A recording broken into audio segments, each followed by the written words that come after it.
तो चलिए शुरू करते हैं। देखिए पहला क्वेश्चन आता है आपका बहुविकल्पी टाइप प्रश्न। पहले में है परजीवी का उदाहरण है।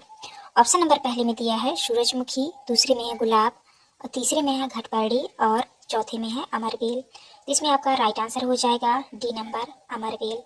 इसके बाद आता है आपका दूसरा में है चीरने एवं फाड़ने वाले दांत कहलाते हैं।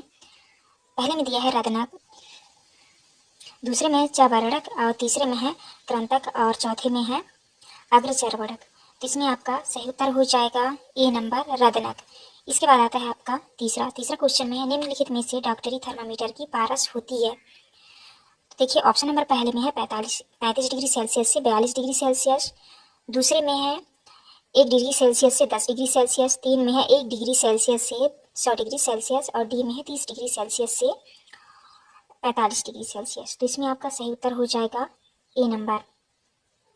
तो आपका इसमें राइट आंसर हो जाएगा ए नंबर कर दीजिएगा 45 डिग्री से 42 डिग्री सेल्सियस तक। इसके बाद आता है आपका चौथा क्वेश्चन। प्रश्न क्रमांक 4 में है भौतिक परिवर्तन का गुण है। देखिए पहले ऑप्शन में है आकार बदलना, दूसरा है रंग बदलना, अवस्था बदलना, उपयुक्त सभी। तो आपका राइट आंसर होगा डी नंबर उपयुक्त सभी। इसके बाद आता है आपका पाँचवा में है भारी व्यायाम के दौरान हमारे पैरों में निम्नलिखित में से किसके जमा होने के कारण ऐंठन हो जाती है। ये पहले में है कार्बन डाइऑक्साइड, दूसरे में है लैक्टिक एसिड, और तीसरे में है अल्कोहल, और चौथे में है पानी। तो आपका सही उत्तर हो जाएगा बी नंबर लैक्टिक एसिड। तो आप इस तरह से कर लीजिएगा। इसके बाद आपका नेक्स्ट क्वेश्चन आता है आपका रिक्त स्थान वाले क्वेश्चन। देखिए 6 से लेकर 10 तक के आपके रिक्त स्थान वाले क्वेश्चन रहेंगे। तो देखिए क्वेश्चन नंबर 6 में है प्रकाश संश्लेषण क्रिया में पादप वायुमंडल से डैश डैश लेते हैं तथा ऑक्सीजन का उत्पादन करते हैं। 7वें में है सूर्य से पृथ्वी तक ऊष्मा के आने वाले प्रक्रम को डैश डैश कहते हैं। 8वें में है हवा में आर्द्रता नमी अधिक होने से लोहे पर डैश डैश जल्दी लगती है। 9वें में है रक्त परिसंचरण तंत्र की खोज डैश डैश ने की थी। 10वें में डैश डैश पुष्प में नर और मादा जनन अंग दोनों ही होते हैं। तो चलिए देखते हैं आपका रिक्त स्थान वाले क्वेश्चन का आंसर। तो देखिए आपका ये है रिक्त स्थान वाले क्वेश्चन। तो आपको पहले में भरना है आपको CO2, और दूसरे में 7वें में भरना है आपको विकिरण, और 8वें में भरना है आपको जंग, और 9वें में भरना है आपको विलियम हार्वे, और 10वें में भरना है आपको उभयलिंग। तो आप इस तरह से खाली स्थान भर लीजिएगा। इसके बाद आपका नेक्स्ट क्वेश्चन आता है अति लघुत्तरी वाले प्रश्न क्रमांक 11 से लेकर 16 तक के आपके अति लघुत्तरी वाले क्वेश्चन रहेंगे। देखिए क्वेश्चन नंबर 11 में है परजीवी किसे कहते हैं। ये आपके 2-2 नंबर वाले क्वेश्चन है। और 12 में है आहार नली को कितने भागों में बांटा जाता है। 13 में है ऊष्मा स्थानांतरण करने में चालन और संवहन की प्रक्रिया में अंतर बताइए। 14 में है जंग का आणविक सूत्र और रासायनिक नाम क्या है। 15 में है कोशिकीय श्वसन किसे कहते हैं। इसके बाद नेक्स्ट क्वेश्चन आता है आपका 16 नंबर। 16 में है निषेचन के पश्चात फूल में होने वाली कोई 2 परिवर्तन लिखिए। तो चलिए देखते हैं क्वेश्चन नंबर 11 से लेके आपका क्वेश्चन नंबर 16 तक का आंसर। देखिए आपको इस तरह से क्वेश्चन नंबर 11 के आंसर में आपको करना है। तो आपको उत्तर करना है प्रणाली को जिसमें जीव किसी मृत एवं विघटित जैविक पदार्थों से पोषक तत्व प्राप्त करते हैं मृत जीवी पोषण कहलाती हैं। मृत जीवी पोषण प्रणाली का उपयोग करने वाले जीव मृत जीवी कहलाते हैं। आपको इस तरह से 11 के उत्तर में करना है। 12 के उत्तर में लिखना है आपको इस नली को विभिन्न भागों में बांट सकते हैं। पहला है मुखगोहिका, ग्रास नली या ग्रासिका, अमाशय, क्षुद्रांश, छोटी आंत, बृहदांत, बड़ी आंत जो मलाशय से जुड़ी होती है, तथा मलद्वार अथवा गुदा। तो आपको इस तरह से 12 के उत्तर में करना है। इसके बाद आता है आपका 13 के उत्तर में करना है आपको ऊष्मा उच्च ताप के पिंड से निम्न ताप के पिंड की ओर स्थानांतरित होती है। एक वस्तु से दूसरी वस्तु में ऊष्मा 3 प्रक्रमों द्वारा स्थानांतरित हो सकती है। ये है चालन, संवहन तथा विकिरण। तो आप इस तरह से 13 के उत्तर में करिएगा। इसके बाद आता है आपका 14। तो आपको 14 के उत्तर में आपको इस तरह से करना है। तो आप कर लीजिएगा 14 के उत्तर। इसके बाद आता है आपका प्रश्न क्रमांक 15। तो आपको 15 के उत्तर में आपको यहाँ तक आपको इस तरह से लिख देना है। आप कर लीजिएगा।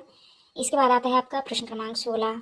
देखिए आपको जो है 16 के उत्तर में आपको इस तरह से करना है। यहाँ पे लिखा है अंडाशय का फल में परिवर्तन, अंडाणु का बीज में परिवर्तन। तो आप इस तरह से 16 के उत्तर में कर लीजिएगा। इसके बाद आपका नेक्स्ट क्वेश्चन आता है।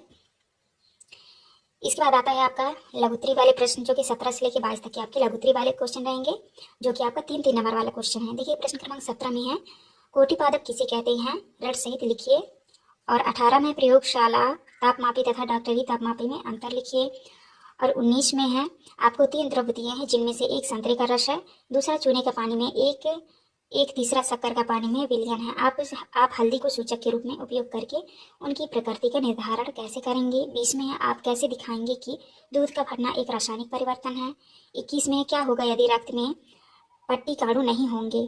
और 22 में है शरीर के सभी अंगों को रक्त की आवश्यकता क्यों होती है। तो चलिए देखते हैं प्रश्न क्रमांक 17 से लेकर 22 तक का आंसर। तो देख लीजिए, आपको प्रश्न क्रमांक 17 के आंसर में आपको इस तरह से लिखना है।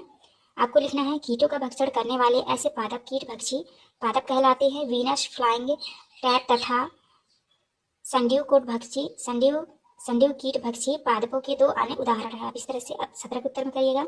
इसके बाद आता है आपका प्रश्न क्रमांक 18। तो आपको 18 के उत्तर में करना है तापमापी वह युक्ति है जिससे ताप मापा जाता है। डॉक्टरी थर्मामीटर का उपयोग शरीर का ताप मापने के लिए किया जाता है। इस थर्मामीटर का परिसर 35 डिग्री सेल्सियस से 42 डिग्री सेल्सियस होता है। अन्य परिजनों के लिए हम प्रयोगशाला तापमापी का उपयोग करते हैं।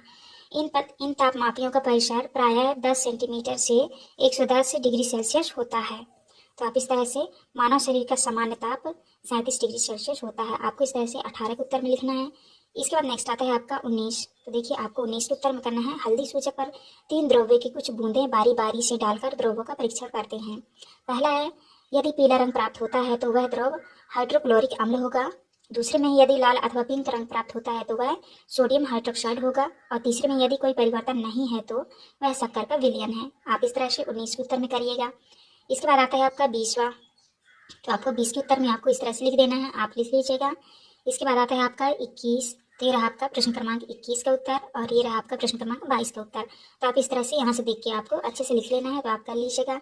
इसके बाद नेक्स्ट क्वेश्चन आता है आपका दीर्घ उत्तरी वाले क्वेश्चन, जो कि प्रश्न क्रमांक 23 से लेकर 26 तक के आपके दीर्घ उत्तरी वाले क्वेश्चन रहेंगे, जो कि 5-5 नंबर वाले क्वेश्चन रहेंगे। देखिए, प्रश्न क्रमांक 23 में है, मनुष्य में कितने प्रकार के दांत पाए जाते हैं, प्रत्येक के कार्य लिखिए। और 24 में है, अम्ल वर्षा किसे कहते हैं, वर्षा जल में यह अम्ल कहाँ से आता है तथा इससे क्या हानि पहुँचती है। प्रश्न क्रमांक 25 में है, निम्नलिखित को परिभाषित कीजिए, अंतःश्वासन, श्वसन दर। और प्रश्न क्रमांक 26 में, पुष्प में निषेचन की प्रक्रिया का सचित्र वर्णन कीजिए।